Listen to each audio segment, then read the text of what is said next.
नमस्कार। आकाशवाणी से प्रस्तुत है समाचार प्रभात।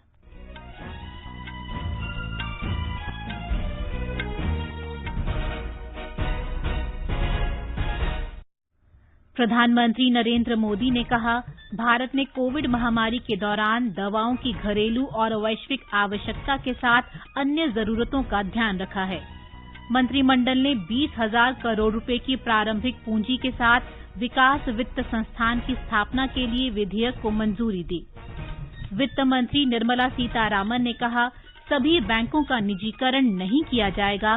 निजीकरण के दौरान कर्मचारियों के हितों की रक्षा करने का आश्वासन दिया। संसद ने 24 सप्ताह तक के भ्रूण के गर्भपात की अनुमति संबंधी चिकित्सकीय गर्भपात संशोधन विधेयक को पारित किया। चुनाव आयोग ने आंध्र प्रदेश में तिरुपति और कर्नाटक में बेलगाम लोकसभा सीटों के उपचुनावों की घोषणा की। भाजपा और कांग्रेस ने पुदुचेरी विधानसभा चुनाव के लिए उम्मीदवारों की सूची की घोषणा की। शिक्षा मंत्री ने नई शिक्षा नीति को आत्मनिर्भर भारत की आधारशिला बताया। टीसीएल में सरकार की हिस्सेदारी बेचने के प्रस्ताव पर अच्छी प्रतिक्रिया। खुदरा निवेशकों के लिए आज शुरू होगी बोली प्रक्रिया। फ्रांस के प्रधानमंत्री ने कहा, फ्रांस में कोविड महामारी की तीसरी लहर। और इंग्लैंड ने तीसरे 2020 अंतर्राष्ट्रीय क्रिकेट मैच में भारत को 8 विकेट से हराकर 5 मैचों की श्रृंखला में 2-1 की बढ़त हासिल की। समाचार प्रभात में रवि कपूर के साथ मैं प्रियंका अरोड़ा। कोविड महामारी से देश एकजुट होकर लड़ रहा है। आप भी हमारे साथ सुरक्षा और बचाव के 3 आसान उपायों का संकल्प लें। मास्क पहनें, 2 गज दूरी है जरूरी, सुरक्षित दूरी बनाए रखें, हाथ और मुंह साफ रखें। और अब समाचार विस्तार से। प्रधानमंत्री नरेंद्र मोदी और फिनलैंड के प्रधानमंत्री साना मरीन ने कल वर्चुअल शिखर सम्मेलन के दौरान व्यापक चर्चा की। दोनों प्रधानमंत्रियों ने लोकतंत्र के साझा सिद्धांतों और मूल्यों, विधि सम्मत शासन और मानवाधिकारों के सम्मान पर आधारित 7 दशकों से चले आ रहे द्विपक्षीय मैत्रीपूर्ण संबंधों का उल्लेख किया। उन्होंने हाल के वर्षों में दोनों देशों के संबंधों को और प्रगाढ़ बनाने के भारत और फिनलैंड के दृढ़ प्रयासों की भी चर्चा की। एक संयुक्त वक्तव्य में कहा गया है कि दोनों नेताओं ने कोविड महामारी से निपटने पर विचार साझा किए और कोविड टीकों का उत्पादन बढ़ाने के अभूतपूर्व वैश्विक प्रयासों की आवश्यकता पर बल दिया। दोनों नेताओं ने सभी देशों को समान रूप से टीके उपलब्ध कराने पर भी जोर दिया। प्रधानमंत्री मोदी ने बताया कि भारत ने 70 से अधिक देशों को कोविड के 5 करोड़ 90 लाख टीके उपलब्ध कराए हैं।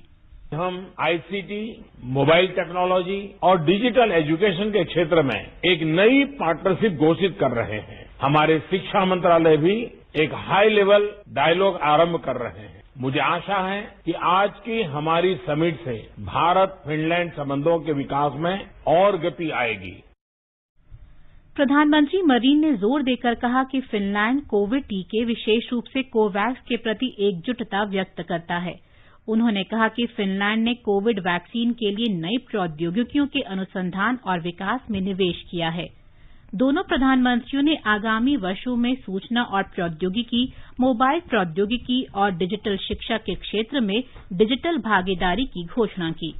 उन्होंने दोनों देशों के शिक्षा मंत्रियों के बीच उच्च स्तरीय विचार विमर्श की भी घोषणा की। उन्होंने नवीकरणीय और स्वच्छ ऊर्जा, अर्थव्यवस्था और सतत साझेदारी की भी घोषणा की और कहा कि द्विपक्षीय सहयोग में हरित विकास एक अनिवार्य घटक है। केंद्रीय मंत्रिमंडल ने 20,000 करोड़ रुपए की प्रारंभिक पूंजी के साथ विकास वित्त संस्थान की स्थापना के लिए विधेयक को मंजूरी दे दी है। ये विधेयक संसद के मौजूदा बजट सत्र में पेश किया जाएगा। इस संस्थान से देश में बुनियादी ढांचा विकास परियोजनाओं के लिए दीर्घावधि कोष बनाया जा सकता है।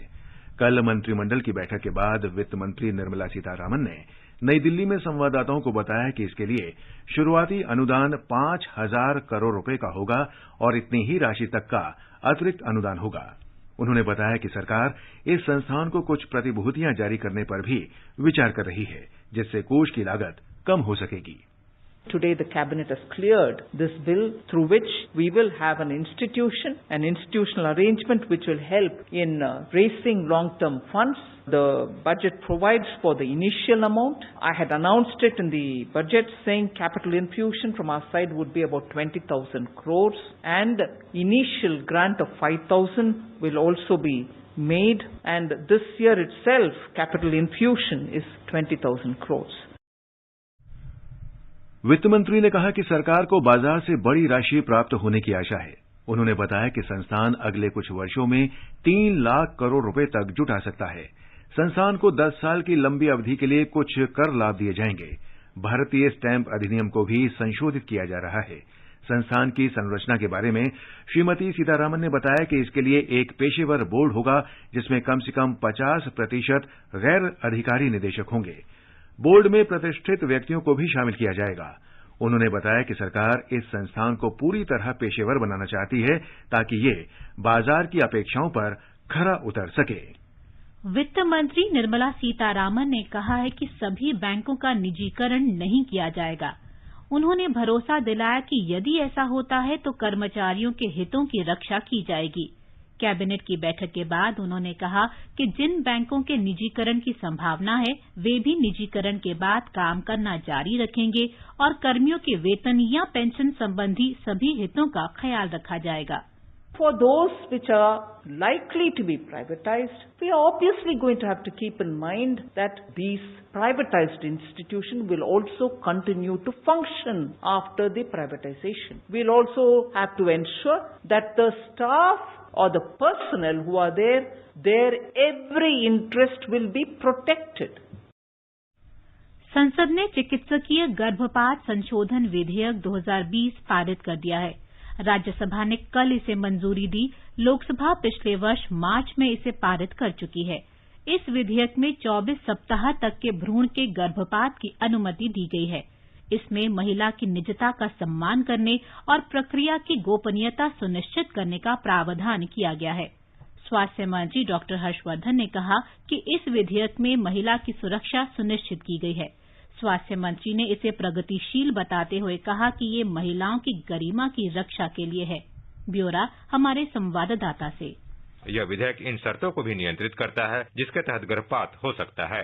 वर्तमान में गर्भपात के लिए एक डॉक्टर की राय की आवश्यकता होती है यदि यह गर्भधारण के 12 सप्ताह के भीतर किया जाता है, और यदि यह 12 से 20 सप्ताह के अंदर किया जाता है तो 2 डॉक्टर की सलाह की आवश्यकता होती है। विधेयक में अब यह प्रावधान किया गया है कि 20 सप्ताह के अंदर गर्भपात के लिए एक डॉक्टर की सलाह की जरूरत होगी, जबकि कुछ विशेष श्रेणी वाले महिलाओं के संदर्भ में 20 से 24 सप्ताह के मामले में 2 डॉक्टर के परामर्श की आवश्यकता होगी। इस विधेयक में राज्य स्तर के मेडिकल बोर्ड के गठन का प्रावधान किया गया है जो यह निर्णय लेगा कि यदि भ्रूण में किसी तरह की विशिष्ट विरूपता पाई जाती है तो 24 सप्ताह के बाद भी गर्भपात किया जा सके। दिवाकर के साथ आनंद कुमार, आकाशवाणी समाचार, दिल्ली। पुदुचेरी विधानसभा के लिए भारतीय जनता पार्टी ने कल 9 उम्मीदवारों के नामों की घोषणा की है। जीएनएस राजेश शेखरन तिरुनल्लाल सीट से, जबकि जॉन कुमार कामराज नगर से पार्टी प्रत्याशी होंगे। कांग्रेस ने भी 14 उम्मीदवारों की सूची जारी की है। कमला कन्नन तिरुनल्लाल सीट से, जबकि एम कन्नन को इंदिरा नगर से उम्मीदवार बनाया गया है। कांग्रेस ने असम विधानसभा चुनाव के लिए भी 21 उम्मीदवारों की घोषणा की है। तमिलनाडु में कुल 1223 उम्मीदवारों ने अपने नामांकन पत्र दाखिल किए हैं। पूर्व केंद्रीय मंत्री पोन राधाकृष्णन सहित 2 उम्मीदवारों ने कल लोकसभा उपचुनाव के लिए अपने पर्चे भरे। इनमें से 210 महिला उम्मीदवार हैं। इस बीच राज्य में कोविड के सक्रिय मामलों की संख्या में बहुत बढ़ोतरी हुई है। राज्य के मुख्य सचिव राजीव रंजन ने लोगों से अपील की है कि वे महामारी के फैलाव को रोकने के लिए एहतियाती उपाय अपनाएं। असम विधानसभा के लिए दूसरे चरण के नामांकन पत्र वापस लेने की आज अंतिम तिथि है। 377 उम्मीदवारों के पर्चे वैध पाए गए हैं। इस चरण में 39 सीटों के लिए 1 अप्रैल को वोट डाले जाएंगे। तीसरे चरण के लिए कल 25 उम्मीदवारों ने नामांकन पत्र दाखिल किया। एक रिपोर्ट। विभिन्न राजनीतिक दलों के कई वरिष्ठ नेता आज तीसरे चरण के लिए नामांकन पत्र दाखिल करेंगे।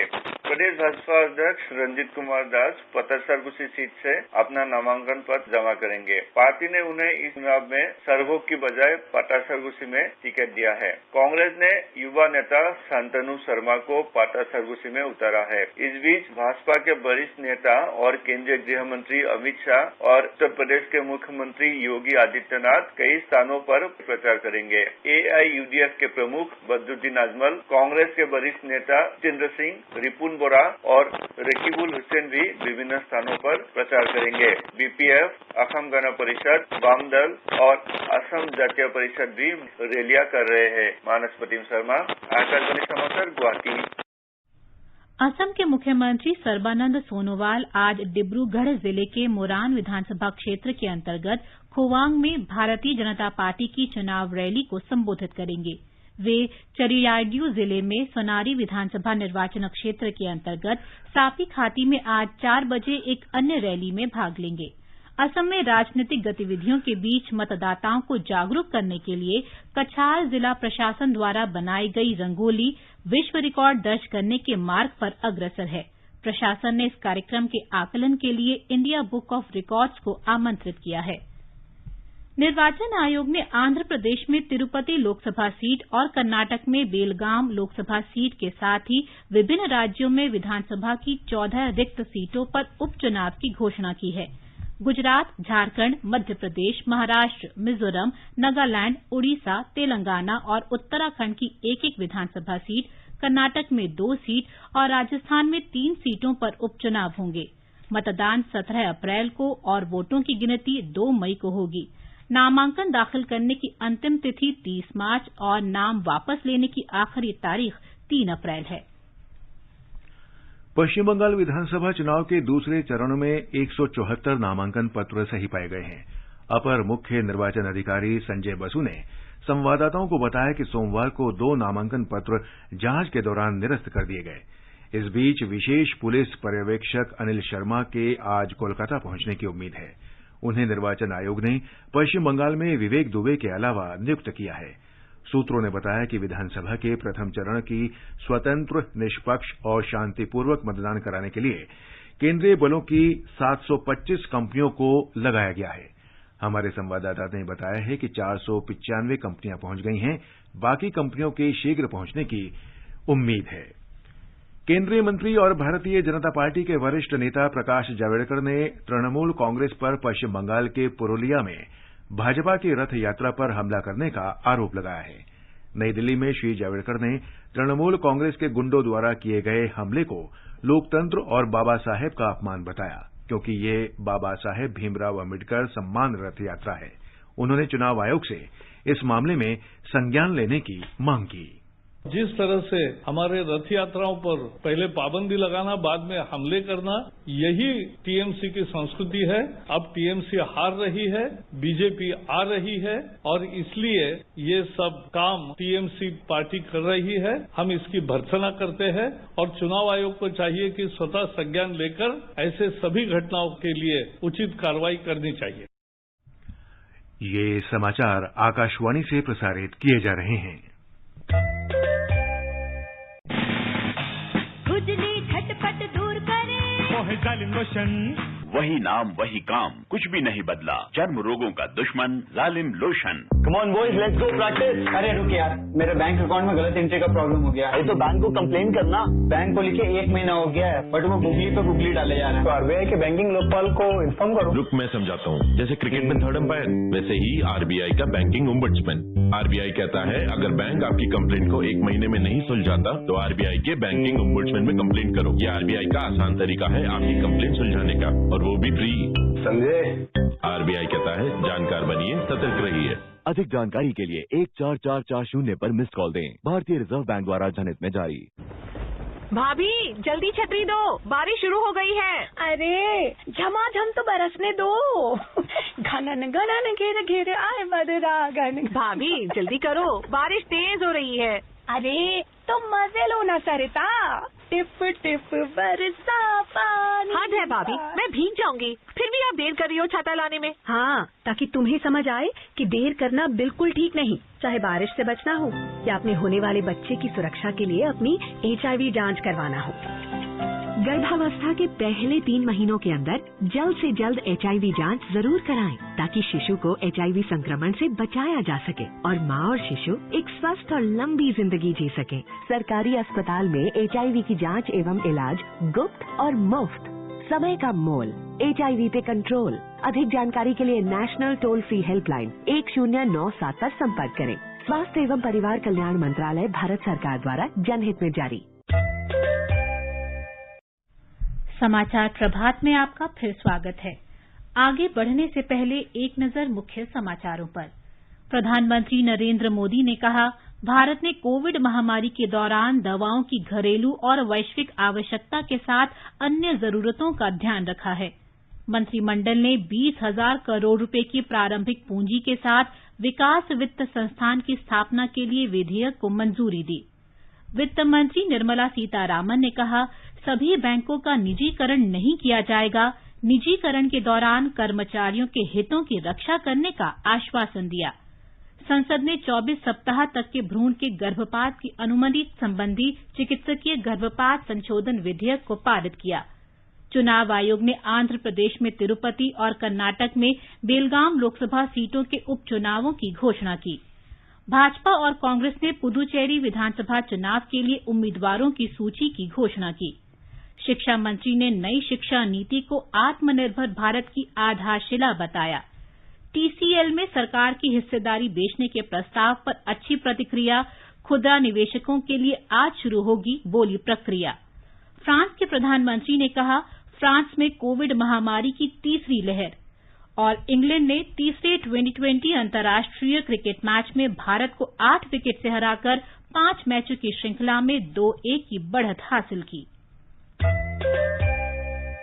चलो मिलकर एक शुरुआत करें, चलो एक फैसला आज करें, मास्क नहीं तो टोकेंगे, कोरोना को रोकेंगे, चलो एक इरादा करते हैं, चलो खुद से वादा करते हैं, मास्क नहीं तो टोकेंगे, कोरोना को रोकेंगे।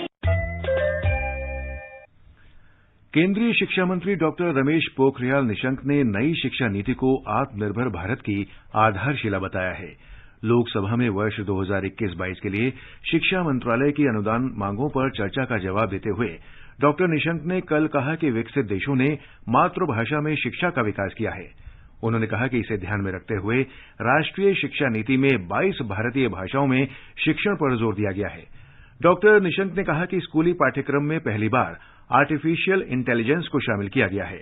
उन्होंने कहा कि देश में शोध पारिस्थितिकी तंत्र को बढ़ावा देने के लिए 5 वर्षों के दौरान राष्ट्रीय शोध प्रतिष्ठान के वास्ते 50,000 करोड़ रुपए आवंटित किए गए हैं। उन्होंने विपक्ष के आरोपों का खंडन किया कि शिक्षा क्षेत्र के लिए बजट में कमी की गई है। डॉक्टर निशंक ने कहा कि IIT में लड़कियों के लिए 20% सीटें बढ़ाई गई हैं। कोविड महामारी के दौरान किए गए कई उपायों का उल्लेख करते हुए उन्होंने कहा कि सरकार ने महामारी के विकराल दौर में भी ऑनलाइन कक्षाएं, बोर्ड परीक्षाएं और JEE और नीट जैसी प्रतिष्ठित प्रवेश परीक्षाएं सफलतापूर्वक संचालित की। केंद्र सरकार ने कल टाटा कम्युनिकेशन लिमिटेड TCL में शेयरों की बिक्री के लिए ऑफर फॉर सेल की शुरुआत की। आज इस बिक्री के दूसरे और अंतिम दिन खुदरा निवेशक शेयर खरीद सकेंगे। गैर खुदरा श्रेणी में शेयर का संकेतक मूल्य 1,183 रुपये 66 पैसे रखा गया है, जबकि शेयर का आखिरी कारोबारी मूल्य 1,213 रुपये प्रति शेयर है। निवेश और सार्वजनिक परिसंपत्ति प्रबंधन विभाग के सचिव के आधिकारिक ट्विटर हैंडल के अनुसार सरकार TCL में 10% शेयरों का विनिवेश करेगी। इसके अलावा अतिरिक्त 6.12% शेयरों को ग्रीन शू विकल्प के रूप में रखा जाएगा। ग्रीन शू विकल्प मूल आवंटन के ऊपर अतिरिक्त विकल्प है, जिसमें कंपनी शेयरों की बिक्री के लिए अनुमान से अधिक मांग उभरने पर पूर्व योजना की तुलना में निवेशकों को अधिक मात्रा में शेयर बेच सकती है। देश भर में कोविड टीका लगाने की संख्या 3 करोड़ 48 लाख से अधिक हो गई है। इसमें 75 लाख से अधिक स्वास्थ्यकर्मी जिन्हें पहला टीका और 45 लाख से अधिक स्वास्थ्यकर्मियों को दूसरा टीका लगाया गया है। केंद्रीय स्वास्थ्य मंत्रालय ने कहा है कि 60 वर्ष की आयु से अधिक 1 करोड़ 14 लाख और 45 वर्ष से अधिक आयु के गंभीर बीमारियों से पीड़ित 21 लाख से अधिक लोगों को कोविड का टीका लगाया गया है। मध्य प्रदेश ने आज से इंदौर और भोपाल में रात्रिकालीन कर्फ्यू लगाने की घोषणा की है। दोनों शहरों में पिछले कई सप्ताह से कोविड-19 के मामले लगातार बढ़ रहे हैं। ब्यौरा हमारी संवाददाता से।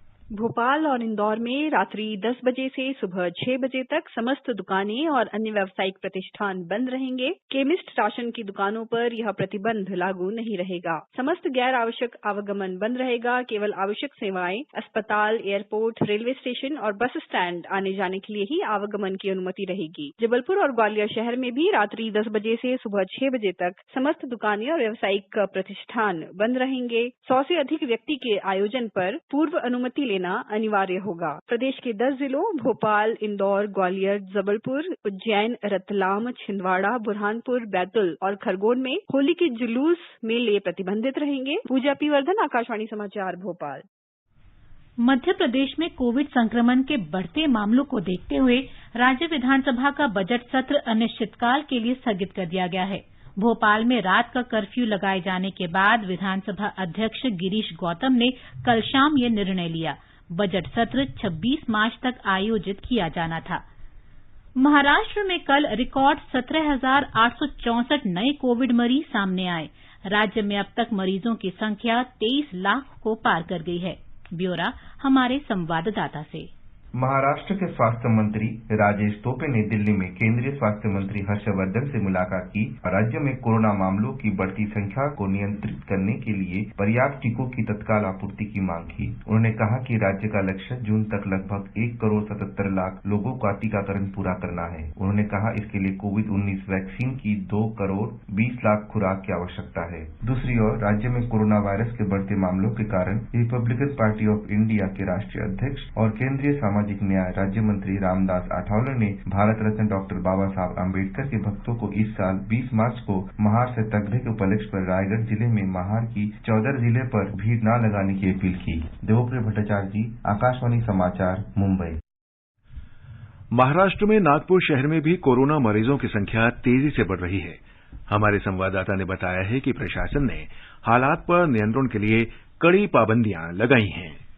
नागपुर शहर में कल 2,587 कोरोना के मरीज पाए गए हैं। 2,000 की संख्या में मरीजों की संख्या बढ़ने का यह लगातार चौथा दिन है। नागपुर शहर में महापालिका क्षेत्र और पुलिस आयुक्तालय क्षेत्र के भीतर 21 मार्च तक संपूर्ण लॉकडाउन घोषित किया हुआ है, जहां अत्यावश्यक सेवा को छोड़ कुछ रियायतें उद्योग तथा मार्च एंड की गतिविधियों को दी गई है। लेकिन बढ़ते संक्रमणों को देखकर कल जिला प्रशासन ने सब्जी, दूध तथा अन्य डेली नीड्स की दुकानों को लॉकडाउन अवधि में दोपहर सिर्फ 1 बजे तक खोलने की ही अनुमति दी है। कोविड प्रतिबंधात्मक टीकाकरण के लिए भी नागपुर में स्थित 17 सरकारी अस्पताल और 55 प्राइवेट अस्पताल के टीकाकरण केंद्र में व्यवस्थाएं की गई है। धनंजय वानखेड़े, आकाशवाणी समाचार, नागपुर।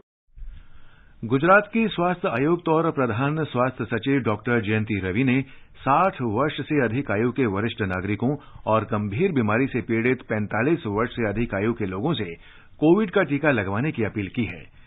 राज्य के टीकाकरण अधिकारी डॉक्टर नयन जानी ने कहा है कि गुजरात में सरकारी और निजी अस्पतालों में 2,400 से अधिक टीकाकरण केंद्र बनाए गए हैं। उन्होंने कहा कि टीका लगवाने के बाद भी कोविड से जुड़े दिशा निर्देशों का पालन करना बहुत जरूरी है। First dose, second dose and second dose के 15 डेज के बाद सफिशिएंट इम्यूनिटी क्रिएट होती है। एक बार 2 डोज ले दिया, 15 डेज भी हो गया, 100% सेफ हो गए, ऐसी बात नहीं है। कोविड एप्रोप्रिएट बिहेवियर भी चालू रखने का है। कोई भी वैक्सीन 100% एफिकेसी नहीं होता। जब हर्ड इम्यूनिटी क्रिएट होते देन अपने आप लोगों को कोरोना नहीं होगा। अभी हमें और वैक्सीनेट करना है लोगों को।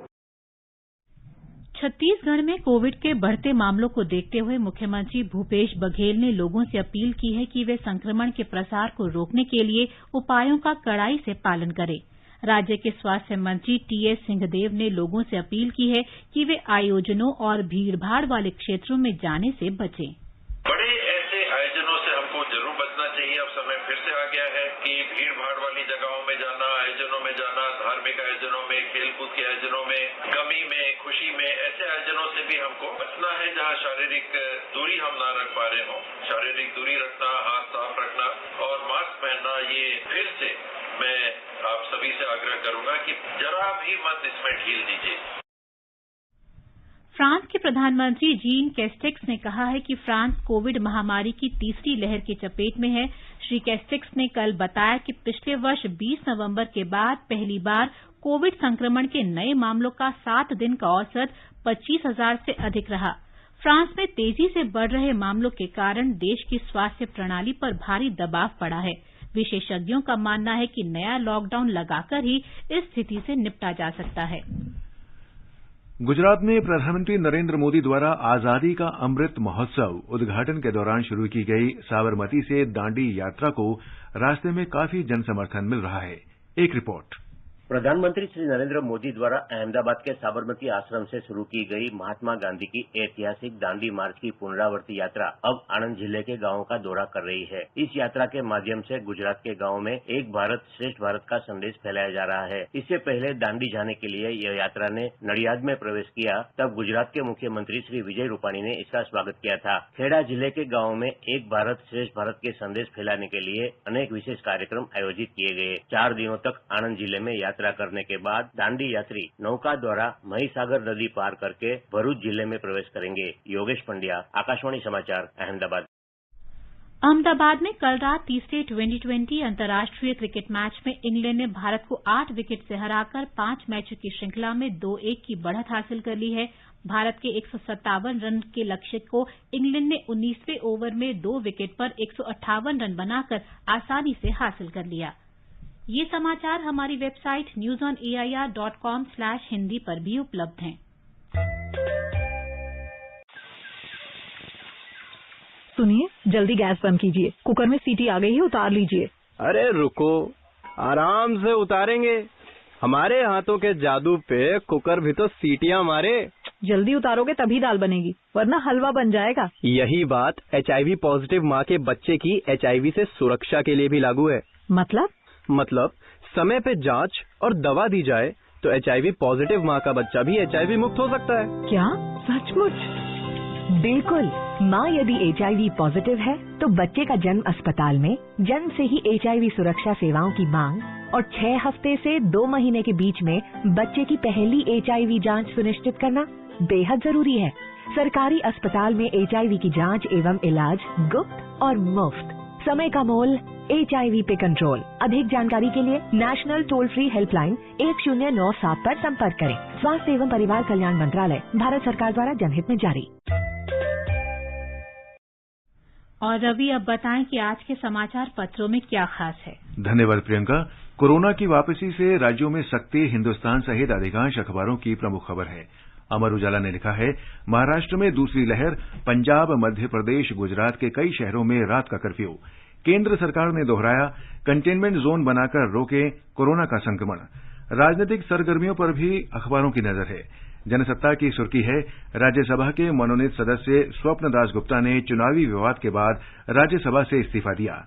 दैनिक भास्कर की खबर है, महाराष्ट्र में सचिन वाजे की गिरफ्तारी से सरगर्मियां तेज। दैनिक ट्रिब्यून के अनुसार राष्ट्रीय जांच एजेंसी ने खंगाला वजह का दफ्तर, 5 लाख नकद, मोबाइल फोन, लैपटॉप जब्त। राष्ट्रीय सहारा के अनुसार दिल्ली उच्च न्यायालय ने याचिका दायर करने के लिए अब A4 साइज पेपर के इस्तेमाल करने का आदेश दिया है। हरिभूमि की खबर है, आतंक के रास्ते पर भटके 100 युवाओं ने छोड़ दिए हथियार। जम्मू कश्मीर में सुरक्षा एजेंसियां भटके युवाओं को वापस लाने में मदद की नीति चला रही हैं। 7 साल का विराट पहुंचा शिखर पर। राजस्थान पत्रिका ने लिखा है, हैदराबाद के विराट चंद्रा ने अफ्रीका की 5,895 मीटर सबसे ऊंची पर्वत चोटी किलीमंजारो पर चढ़ाई कर तिरंगा फहराया। और अंत में मुख्य समाचार एक बार फिर। प्रधानमंत्री नरेंद्र मोदी ने कहा, भारत ने कोविड महामारी के दौरान दवाओं की घरेलू और वैश्विक आवश्यकता के साथ अन्य जरूरतों का ध्यान रखा है। मंत्रिमंडल ने 20,000 करोड़ रुपए की प्रारंभिक पूंजी के साथ विकास वित्त संस्थान की स्थापना के लिए विधेयक को मंजूरी दी। वित्त मंत्री निर्मला सीतारामन ने कहा, सभी बैंकों का निजीकरण नहीं किया जाएगा। निजीकरण के दौरान कर्मचारियों के हितों की रक्षा करने का आश्वासन दिया। संसद में 24 सप्ताह तक के भ्रूण के गर्भपात की अनुमति संबंधी चिकित्सकीय गर्भपात संशोधन विधेयक को पारित किया। चुनाव आयोग ने आंध्र प्रदेश की तिरुपति और कर्नाटक की बेलगाम लोकसभा सीटों के उपचुनावों की घोषणा की। भाजपा और कांग्रेस ने पुदुचेरी विधानसभा चुनाव के लिए उम्मीदवारों की सूची की घोषणा की। शिक्षा मंत्री ने नई शिक्षा नीति को आत्मनिर्भर भारत की आधारशिला बताया। टीसीएल में सरकार की हिस्सेदारी बेचने के प्रस्ताव पर अच्छी प्रतिक्रिया। खुदरा निवेशकों के लिए आज शुरू होगी बोली प्रक्रिया। इसके साथ ही समाचार प्रभात का ये अंक समाप्त हुआ। नमस्कार।